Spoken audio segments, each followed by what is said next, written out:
That's amazing. And I think it's very important for, as I do in Men on Music with artist development, I give them all the real stories right from the beginning, even if they're 13 or 12. And I get the parents in and I say, this is what the shows do, the karaoke shows, all the ones we talk about and know about, because I've been through that system as well, and I've seen the way they treated me, and I wasn't impressed.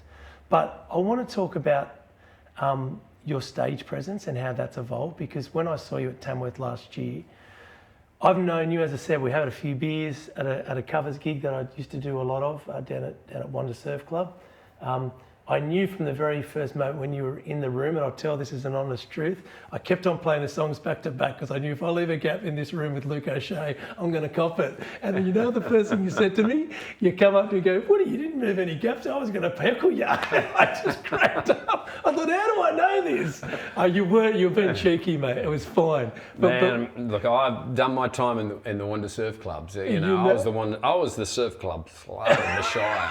There's not a surf club that I haven't played around. But no, mate, you kill it in there. It was a lot of fun. Yeah. So what I want to say as well, because get it back, I digress. But basically, when I watched you, you have this uncanny ability to sit in awkwardness but not lose people's attention.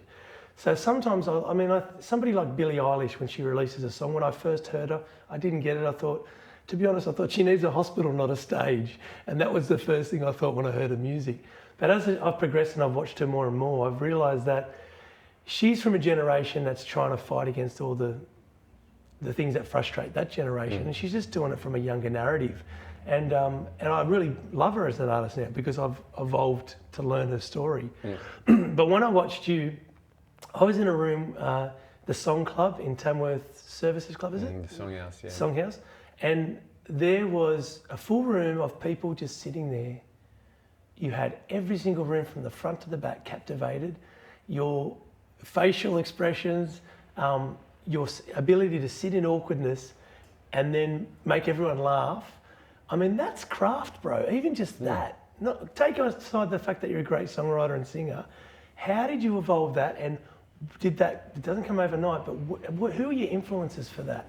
Because did it come from somewhere, or did you say your uniqueness, I think being a school teacher and a front person of a band or just a musician is one and the same. So it's been my career for 30 years, solid. If I walk...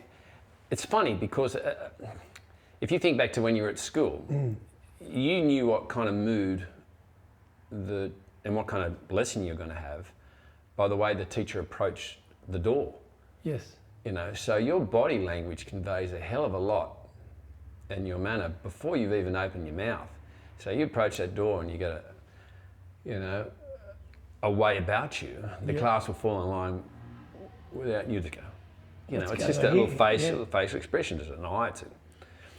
It's a nod of the head. It's just body language. And so that conveys more than 50% of what you have to say straight away. So the deliberate choice we made, because we came through what you're in at the moment. We were the guys who closed every kind of bar, the B&S's, the rodeos. We were the 12 o'clock at night to 3 a.m. in the morning, closed the Crowbar at Gympie Master, or, it was the party band. It was a strong sound. Medicine Wheel was a very dynamic band. But when a punter's faced with a choice to buy a rum or an album at that time of the night, you're never going to win. Yeah, that's and right. so I went, and the industry didn't take us seriously because we were outside their time zone of taking bands seriously. So I deliberately stepped back and said, all right, we're all sitting down now, because there's two people that are integral to controlling the reaction of an audience. It's the drummer and it's the front person. And they're the ones that green light what the audience should do. So if I sit down, that number one allows the audience to relax and go, oh, yes, okay, well, he's sitting down, I'm going to sit down. Yeah. And then if I kind of just have that manner where, well, I know what I'm doing, and so I'm quite relaxed at that. I know that the quality of musicians is I can depend upon. So it's just time that we get to tap into that 1% of the music that we do, and that's actually play it in front of people. The 99% of all the other shit that you have to go through in order to get to that position where you sit and go, 1, 2, bang. And so we call it max joy, maximum joy. Here's to the maximum joy of actually having as much fun as we possibly can and tap into just how lucky we are that we can do this right now.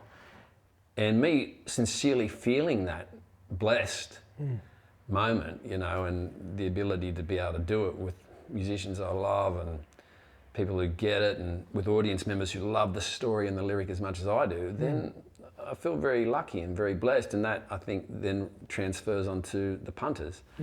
And where I need them as much as they need me. So it's one of those things where it's a real connection. And that's what music is all about. That's what a live show is all about. We want connection and we want to be told a story.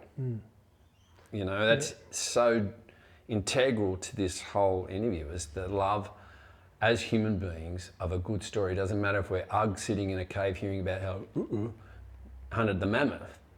Tell me again. And then you'll pick up, you know, a piece of oak and scratch the whole story into the wall, and you'll sit there fascinated. And it's integral for us to share it, and it's integral for us to absorb it. And that's just human. And so I'm just progressing along, evolving along with the storytelling as. And isn't it beautiful in the country scene that, like, like, as an older guy as well, like, we're not old, but we're in the middle. And there's guys that have done it for years and years and years, and they're still, I mean, like, I'll say this now, in my top 5 artists, you've snuck in, mate, because after listening to your album now, in Australia, I mean, I was always a Troy Cassar-Daley fan. I'm a massive fan of Adam Eckersley. I think he's just an amazing artist. And teaming up with Brooks, fantastic. Which is the best thing they did, and it's so funny. But mate, you're in there, because just as when I'm just talking about for songwriting in the Australian country scene, so everybody, you've got to check him out. Now let's not brag or boast. How many golden guitars? There's 16. Man. Just 16. I just want one. If I get one, I'll put it on the piano outside this door. Did you just want one when you first had that goal? And would be happy. Yeah, look, you just wanted a gig. You wanted a gig. You know, like it was funny because the golden guitars have evolved greatly, and as I said, when we came into it, it was very much controlled back in 2000s, the late 90s and early 2000s. It was the major labels awards. Okay, and right. There was no way as an independent that you could get in. And the reason I can say is because I was on the receiving end of that. You know, when we got signed to ABC, we were unknown. We knew nothing about the Australian country music scene. And there was a lot of very passionate people out there that worked very hard to get inroads into the golden guitars, you know, and present their works and record. And, you know, we were kind of, when it came to the nominations, we didn't even have the album out, I don't think, at that stage.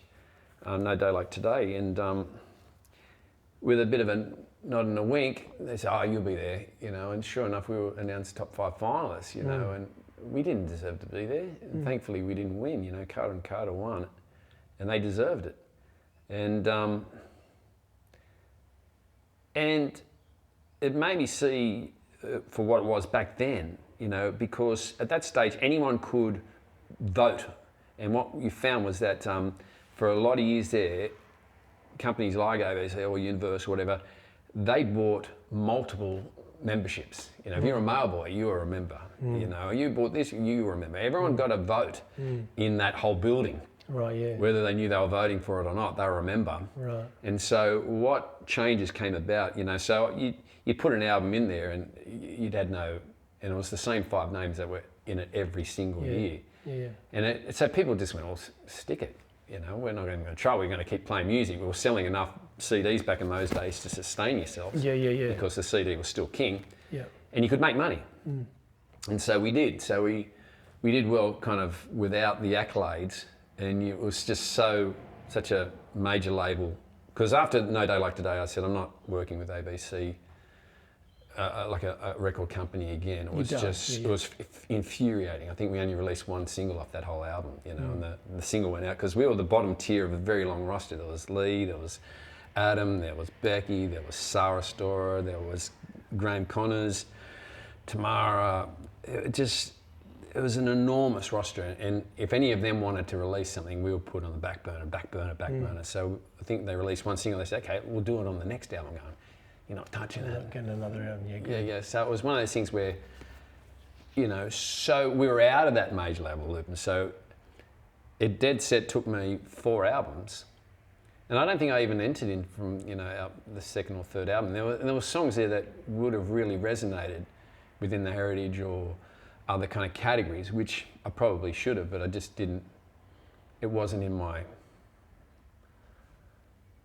focus world, that stage. I was just trying to have. I had 3 kids, I had a mortgage, I had school, I had covers, I had. So everything I was spent. My time to worry about stuff like that was fleeting. But everyone's got the story. I know I'm not sure exactly his age, but I know Troy Cassar-Daley was in his early 40s or something before he won his first one. Yeah. Something similar to that. Well, I try and tell people that the Australian country music industry is a 20-year project. Okay, yeah. And so it really is. And it really is. Unless you've got a massive hype machine is what we're seeing out there at the moment, you know, and that's fine. You know, when people want to create that hype and it works and it moves units and makes people happy, That's good on them. But yeah. You know, but there's different ways of different artists, different approaches, different styles. And to get back to those GGs is that I think about 10 years after that, they changed the voting whereby major labels could only have 1 vote. Great, yeah. You know, and these kind of people could only have 1 vote. And so when that made it a level playing field whereby independents, the vote was as important. equal and as important as a major label vote. That's what we're seeing these other great artists. That's when we just saw this magnificent change of just quality coming through as opposed to just what we were getting force fed from those majors. And thankfully I was on the receiving end of that, mainly because of all my years working as an independent and doing festivals like Mildura and these other kind of independent festivals where they had their own award systems, and after doing well on those awards, they made so much noise that the major labels had to start listening, and the major awards thankfully did. And once you get heard, once they do connect with your music, then they're more willing to listen to the next song and the next album and the next thing, and that's what happened. So it took me, it was dead set, it was, you know, 11 years, 4 albums, until Drover's Wife broke through. It was up for 3 noms, but thankfully picked up 1 of them, you know, I'm not giving it back. That's right, no, that's fair enough. Okay, we're going to get onto the new album because I want to make sure we talk about that today because I love it. It's in my top 5 albums I've released this year, that's for sure. What's the hat mean to you? You've always got the hat. It's very important to have an image, even if you're an independent artist, being consistent in the like, I mean, it's a cliche, but anyone can see Coca-Cola and McDonald's. When I think of you, I see you walking in with a big smile on your face in the hat. Yeah. So what is it? Is it sentimental to you, or is it just an image? The original hat was my pops. Cool. Tommy McGee. Tommy McGee. Yeah. And so, I didn't always wear the hat, but I had a whole range of different hats. You know, I had leopard skin cowboy hats and big white ones and black ones and all kinds of different hats, you know. And but again, it was just didn't feel quite Australian. Didn't feel quite true. And then putting on my Pops hat just felt right, you know. And I've long loved the red-tailed black cockatoos, you know. When you get to tour around this country, and even the yellow-tailed cockatoos, which are, you know... We saw some, on your way to Broken Hill. Yeah, beautiful. And there's a big mob of them at Cronulla at the moment, loving it up there at Green Hills, and they're old souls, you know, they've been here before, and they don't want anything to do with humans. You know, like, they're not like the sulphur-crested cockatoos that come in and give you a biscuit, you know. They're like the bikies of the birds, you know. They come in and trash the town, you know. These guys, we've got nothing they want, you know. And there's a wisdom to them, and I don't know. The feathers are getting sent to me from all over Australia. People know that I wear one in a hat, so they say, "Oh, look, I found this feather. I just thought I had to send it to you." And so I've had different evolutions of feathers over the years that with different hats. You know, this poor old hat's kind of they get worn, so you got to eventually replace them. You know, yeah. so it's one of those things where it feels really right. And the other thing, I remember Slim Dusty saying it, you know, he says if he doesn't want to be known as Slim Dusty, he just takes his hat off. Right. Because people just see an overall picture of a person. They don't really focus, they just see an image and they go, that's it. So a lot of the times, even if I'm playing, I'll just leave the hat on the bar stool, on the stool on stage, and I'll go to the bar and, oh yeah, it's Luke, but he's not in performance mode, he's just Luke. And then when I go to the stage, I go, okay, here's my story, pick up my hat, put it on, here's my guitar, and now I'm the storyteller. So it's pretty much, even though I do wear it to kind of protect the face and the nose and from the obviously the hot of Australian sun, but it is synonymous with the guitar. You pick the guitar up, the hat comes on, and you are in the zone. I do the same thing, it's a bit strange, but I do it with underwear. Underwear? That's ridiculous. Are you playing with... No one can see my underwear, but I have to have nice underwear on when I do a gig. I don't know why. Like, and I'm not Calvin Klein or any of that rubbish. They're just Bonds or whatever from Big W, but they need to be neat. Just like, okay, I've got my good underwear on, I put the jeans on, then I'm off. Right. So that's something I've never told. Mine's like that. I've never told anyone that. Right. And I'm married now, so no one else sees them. Yeah. Lace? No, don't do lace. Good to know, but no just curious now. People are going to be going, they're going to be sending me underwear. Got this. Hopefully they wash it first. Who knows? But a mate of mine needs to wear red underpants to perform. To perform? There you go. I've got to meet this guy. I've got to meet this guy. Michael. All right. Get your boots on. In a world driven by visuals, every frame tells a story. Every moment captures emotion. At Speedy Tech Media, we breathe life into your vision. Our dedicated team of experts craft unforgettable experiences.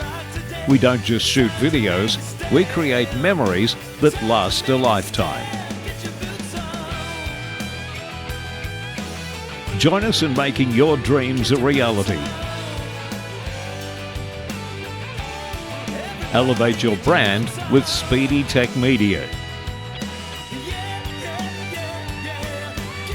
Contact us today. Let's tell your story together.